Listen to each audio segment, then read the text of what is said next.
Kisah Nabi Khidir alaihi salam.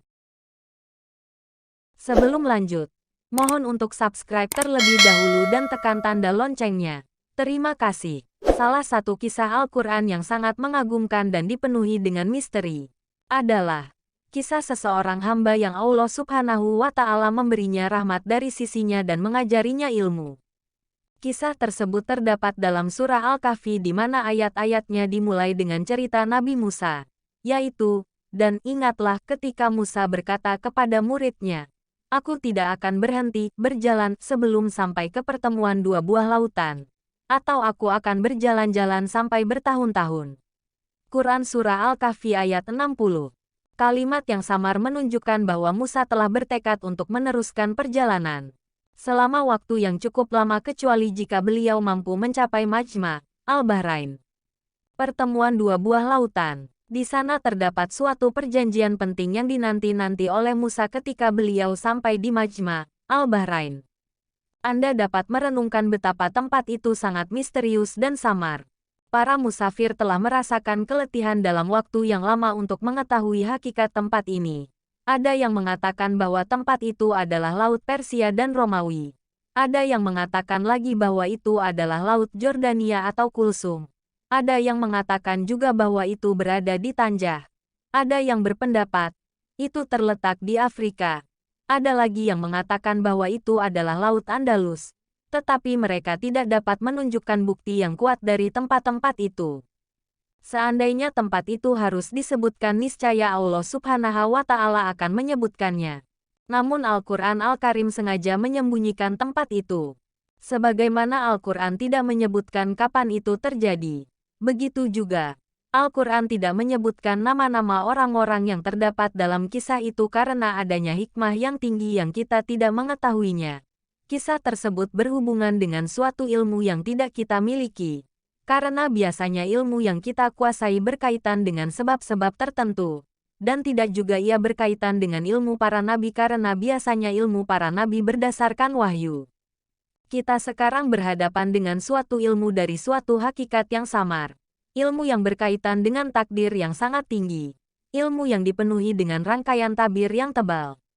Di samping itu, tempat pertemuan dan waktunya antara hamba yang mulia ini dan Musa juga tidak kita ketahui. Demikianlah kisah itu terjadi tanpa memberitahumu kapan terjadi dan di tempat mana.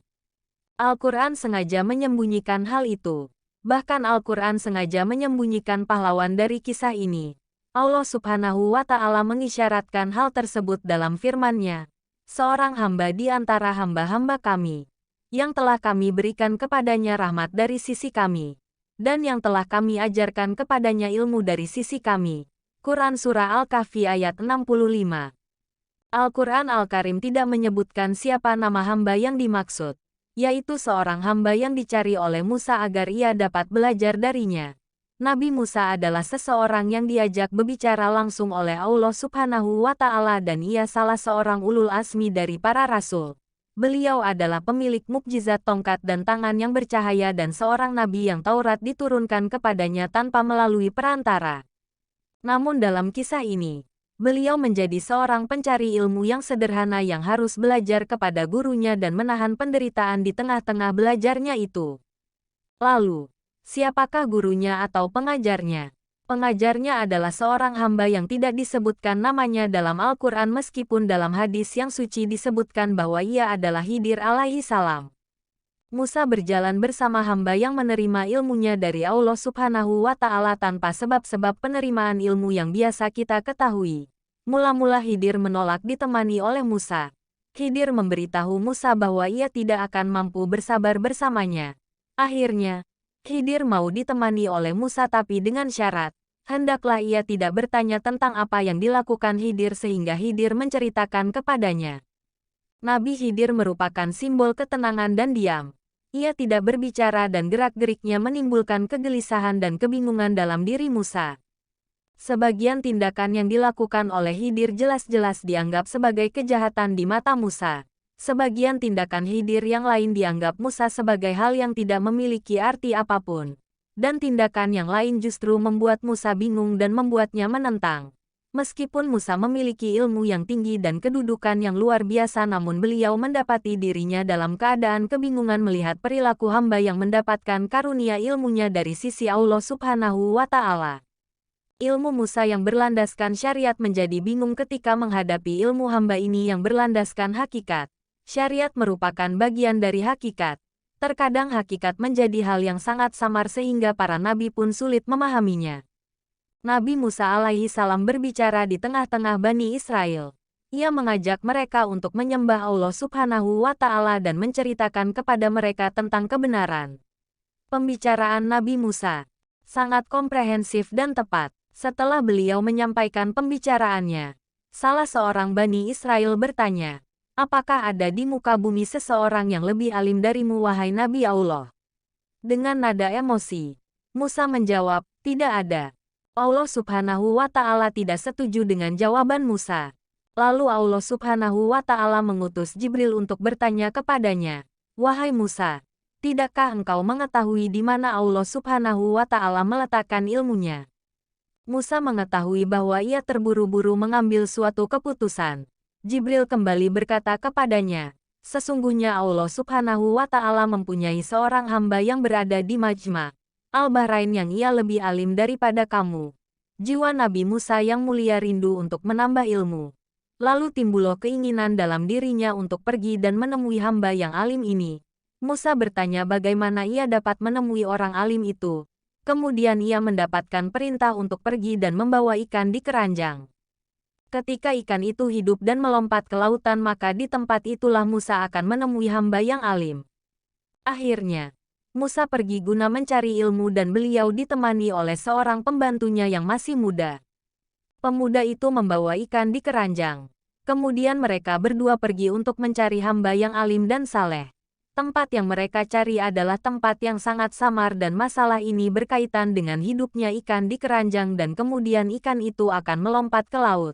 Namun Musa berkeinginan kuat untuk menemukan hamba yang alim ini walaupun beliau harus berjalan sangat jauh dan menempuh waktu yang lama.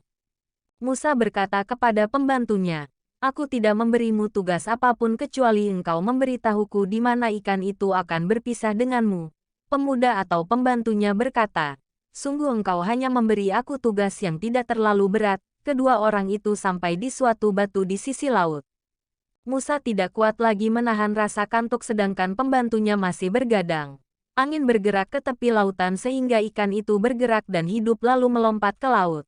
Melompatnya ikan itu ke laut sebagai tanda yang diberitahukan Allah Subhanahu wa Ta'ala kepada Musa tentang tempat pertemuannya dengan seseorang yang bijaksana yang mana Musa datang untuk belajar kepadanya.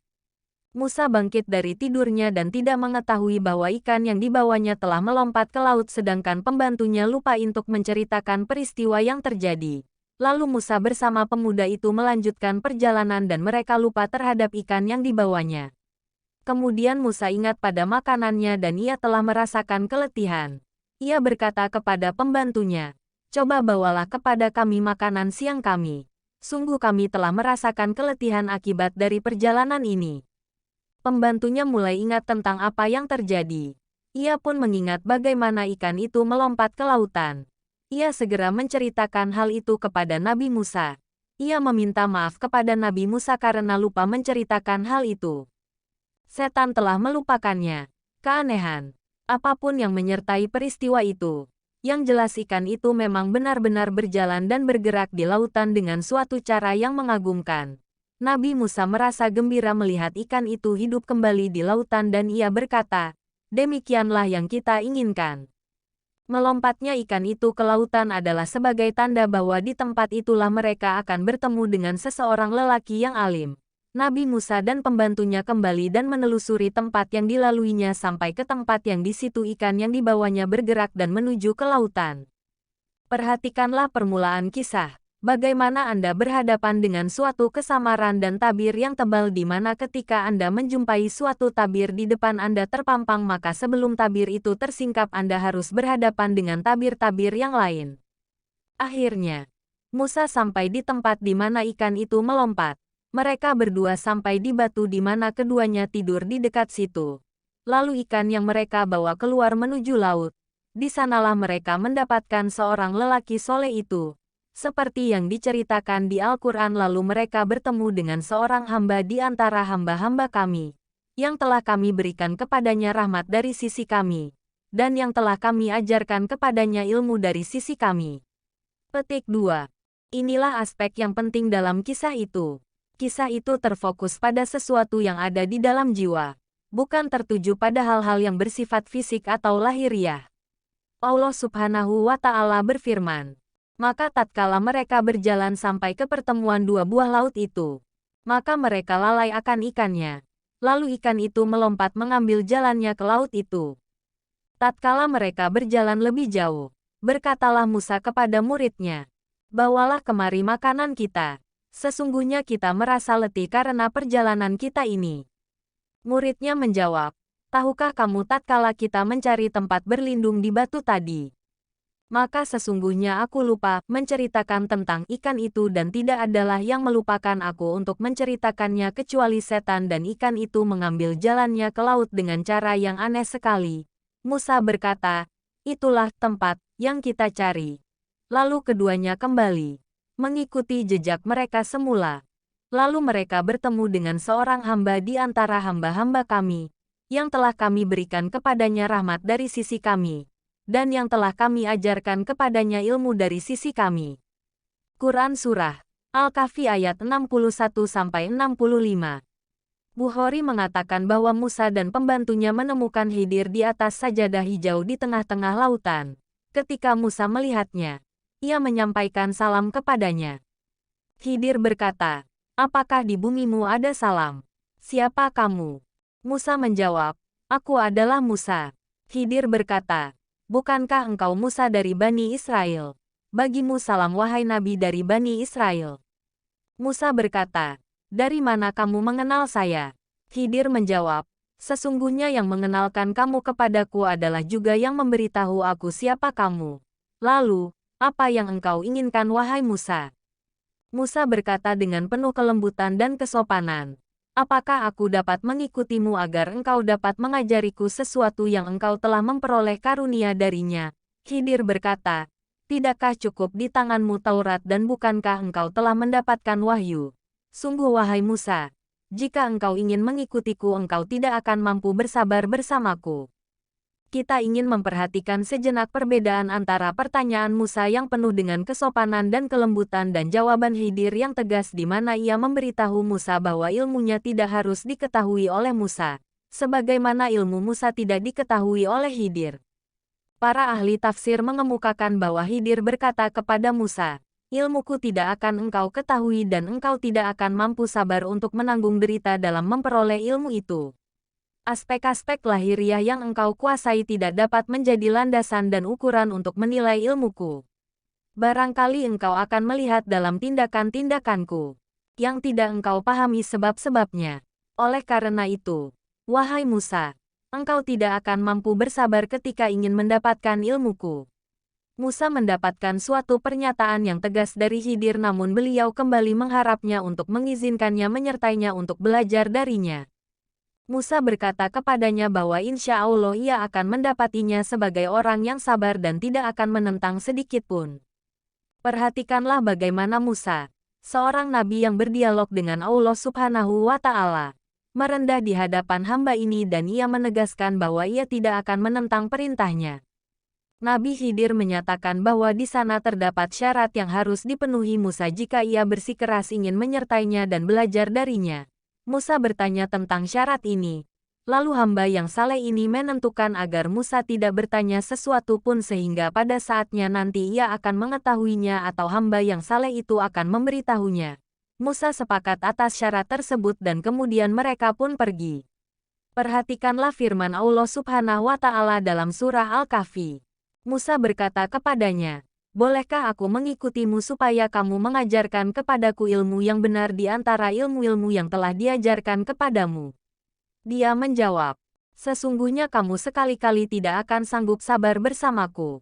Dan bagaimana kamu dapat sabar atas sesuatu yang kamu belum mempunyai pengetahuan yang cukup tentang hal itu? Musa berkata, insya Allah kamu akan mendapati aku sebagai orang yang sabar. Dan aku tidak akan menentangmu dalam sesuatu urusan pun.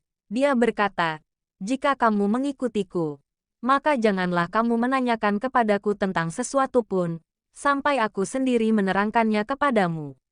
Quran Surah Al-Kahfi ayat 66-70. Musa pergi bersama Khidir. Mereka berjalan di tepi laut. Kemudian terdapat perahu yang berlayar lalu mereka berbicara dengan orang-orang yang ada di sana agar mau mengangkut mereka. Para pemilik perahu mengenal Khidir. Lalu mereka pun membawanya beserta Musa, tanpa meminta upah sedikit pun kepadanya. Ini sebagai bentuk penghormatan kepada Khidir. Namun Musa dibuat terkejut ketika perahu itu berlabuh dan ditinggalkan oleh para pemiliknya. Khidir melobangi perahu itu. Ia mencabut papan demi papan dari perahu itu. Lalu ia melemparkannya ke laut sehingga papan-papan itu dibawa ombak ke tempat yang jauh. Musa menyertai Khidir dan melihat tindakannya dan kemudian ia berpikir.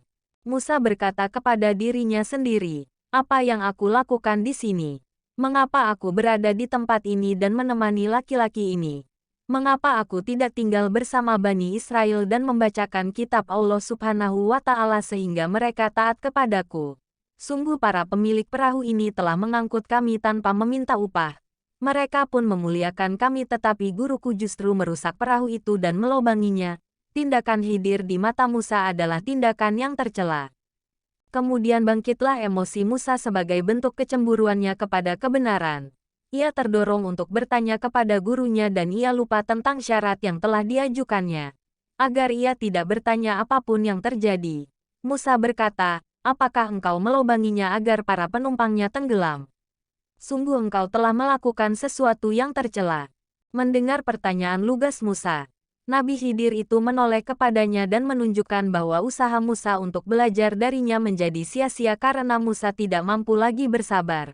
Musa meminta maaf kepada Khidir karena ia lupa dan mengharap kepadanya agar tidak menghukumnya. Kemudian mereka berdua berjalan melewati suatu kebun yang dijadikan tempat bermain oleh anak-anak kecil. Ketika anak-anak kecil itu sudah letih bermain, salah seorang mereka tampak bersandar di suatu pohon dan rasa kantuk telah menguasainya. Tiba-tiba, Musa dibuat terkejut ketika melihat Nabi Khidir membunuh anak kecil itu. Musa dengan lantang bertanya kepadanya tentang kejahatan yang baru saja dilakukannya, yaitu membunuh anak laki-laki yang tidak berdosa. Nabi Khidir kembali mengingatkan Musa bahwa ia tidak akan mampu bersabar bersamanya.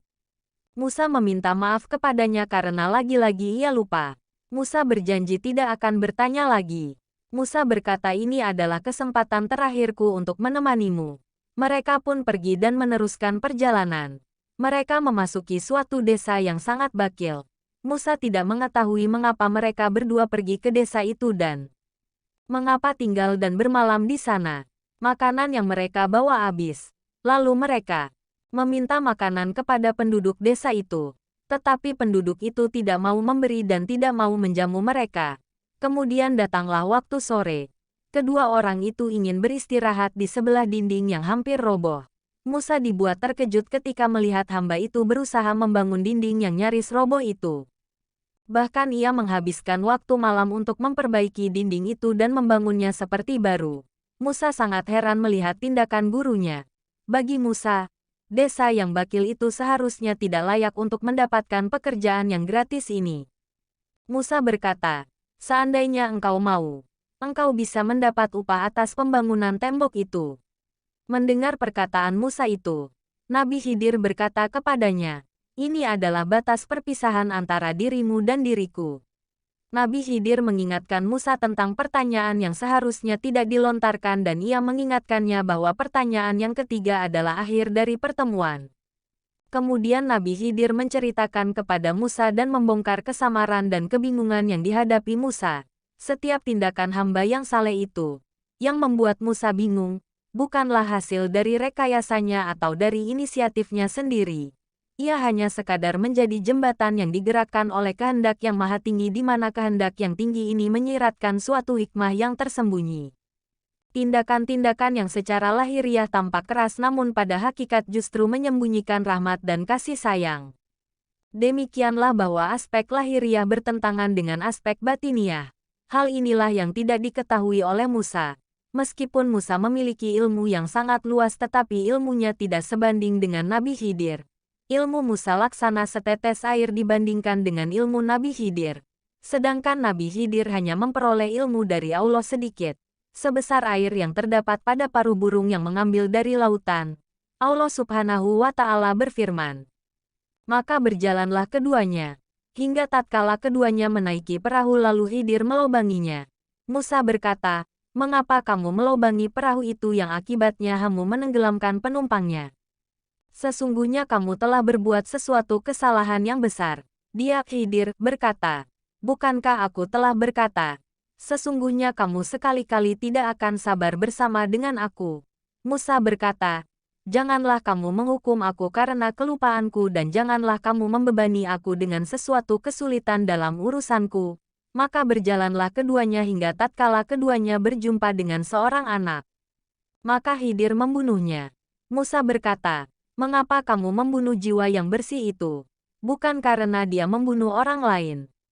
Sesungguhnya kamu telah melakukan suatu yang mungkar. Khidir berkata, bukankah sudah kukatakan kepadamu bahwa sesungguhnya kamu tidak akan sabar bersamaku? Musa berkata, jika aku bertanya kepadamu tentang sesuatu sesudah kali ini, maka janganlah engkau memperbolehkan aku menyertaimu. Sesungguhnya kamu sudah cukup memberikan uzur kepadaku. Maka keduanya berjalan, hingga tatkala keduanya sampai kepada penduduk suatu negeri. Mereka minta dijamu kepada penduduk negeri itu, tetapi penduduk negeri itu tidak mau menjamu mereka. Kemudian keduanya mendapatkan dalam negeri itu dinding rumah yang hampir roboh. Maka Khidir menegakkan dinding itu. Musa berkata, jikalau kamu mau, niscaya kamu mengambil upah untuk itu. Khidir berkata, inilah perpisahan antara aku dengan kamu. Aku akan memberitahukan kepadamu tujuan perbuatan-perbuatan yang kamu tidak dapat sabar terhadapnya. Adapun bahtera itu adalah kepunyaan orang-orang miskin yang bekerja di laut. Dan aku bertujuan merusakkan bahtera itu, karena di hadapan mereka ada seorang raja yang merampas tiap-tiap bahtera. Dan adapun anak itu maka kedua orang tuanya adalah orang-orang mukmin dan kami khawatir bahwa dia akan mendorong orang tuanya itu kepada kesesatan dan kekafiran. Dan kami menghendaki supaya Tuhan mereka mengganti bagi mereka dengan anak yang lebih baik kesuciannya dari anaknya itu dan lebih dalam dari kasih sayangnya kepada ibu dan bapaknya. Adapun dinding rumah itu adalah kepunyaan anak yatim di kota itu, dan di bawahnya ada harta benda simpanan bagi mereka berdua, sedang ayahnya seseorang yang saleh. Maka Tuhanmu menghendaki supaya mereka sampai kepada kedewasaannya dan mengeluarkan simpanannya itu, sebagai rahmat dari Tuhanmu. Dan bukanlah aku melakukannya itu menurut kemauanku sendiri. Demikian itu adalah tujuan perbuatan-perbuatan yang kamu tidak dapat sabar terhadapnya. Quran Surah Al-Kahfi ayat 71-82. Nabi Khidir menyingkapkan dua hal pada Musa. Ia memberitahunya bahwa ilmunya, yakni ilmu Musa sangat terbatas. Kemudian ia memberitahunya bahwa banyak dari musibah yang terjadi di bumi justru di balik itu terdapat rahmat yang besar. Pemilik perahu itu akan menganggap bahwa usaha melobangi perahu mereka merupakan suatu bencana bagi mereka, tetapi sebenarnya di balik itu terdapat kenikmatan, yaitu kenikmatan yang tidak dapat diketahui kecuali setelah terjadinya peperangan di mana raja akan memerintahkan untuk merampas perahu-perahu yang ada. Lalu raja itu akan membiarkan perahu-perahu yang rusak. Dengan demikian, sumber rezeki keluarga-keluarga mereka akan tetap terjaga dan mereka tidak akan mati kelaparan. Demikian juga orang tua anak kecil yang terbunuh itu akan menganggap bahwa terbunuhnya anak kecil itu sebagai musibah. Namun kematiannya justru membawa rahmat yang besar bagi mereka karena Allah Subhanahu wa Ta'ala akan memberi mereka, sebagai ganti darinya, anak yang baik yang dapat menjaga mereka dan melindungi mereka pada saat mereka menginjak masa tua dan mereka tidak akan menampakkan kelaliman dan kekufuran seperti anak yang terbunuh. Demikianlah bahwa nikmat terkadang membawa sesuatu bencana dan sebaliknya. Suatu bencana terkadang membawa nikmat. Banyak hal yang lahirnya baik ternyata justru di balik itu terdapat keburukan. Mula-mula Nabi Allah Musa menentang dan mempersoalkan tindakan Nabi Khidir tersebut. Kemudian ia menjadi mengerti ketika Nabi Khidir itu menyingkapkan kepadanya maksud dari tindakannya dan rahmat Allah yang besar yang tersembunyi dari peristiwa-peristiwa yang terjadi. Selanjutnya, Musa kembali menemui pembatunya dan menemaninya untuk kembali ke Bani Israel. Sekarang, Musa mendapatkan keyakinan yang luar biasa. Musa telah belajar dari mereka dua hal, yaitu ia tidak merasa bangga dengan ilmunya dalam syariat karena di sana terdapat ilmu hakikat, dan ia tidak mempersoalkan musibah-musibah yang dialami oleh manusia karena di balik itu terdapat rahmat Allah yang tersembunyi yang berupa kelembutannya dan kasih sayangnya. Itulah pelajaran yang diperoleh Nabi Musa dari Nabi Khidir. Nabi Musa mengetahui bahwa ia berhadapan dengan lautan ilmu yang baru di mana ia bukanlah lautan syariat yang diminum oleh para nabi. Kita berhadapan dengan lautan hakikat, di hadapan ilmu takdir yang tertinggi. Ilmu yang tidak dapat kita jangkau dengan akal kita sebagai manusia biasa atau dapat kita cerna dengan logika biasa. Ini bukanlah ilmu eksperimental yang kita ketahui atau yang biasa terjadi di atas bumi. Dan ia pun bukan ilmu para nabi yang Allah Subhanahu wa Ta'ala wahyukan kepada mereka. Wallahu a'lam. Demikianlah sekelumit kisah dari Nabi Musa alaihi salam yang belajar dan mendapatkan pelajaran berharga dari Nabi Khidir tentang hakikat. Semoga bermanfaat. Jika video ini bermanfaat, jangan lupa untuk like, subscribe dan aktifkan tanda notifikasinya agar tidak ketinggalan update video selanjutnya, dan jangan lupa share. Terima kasih.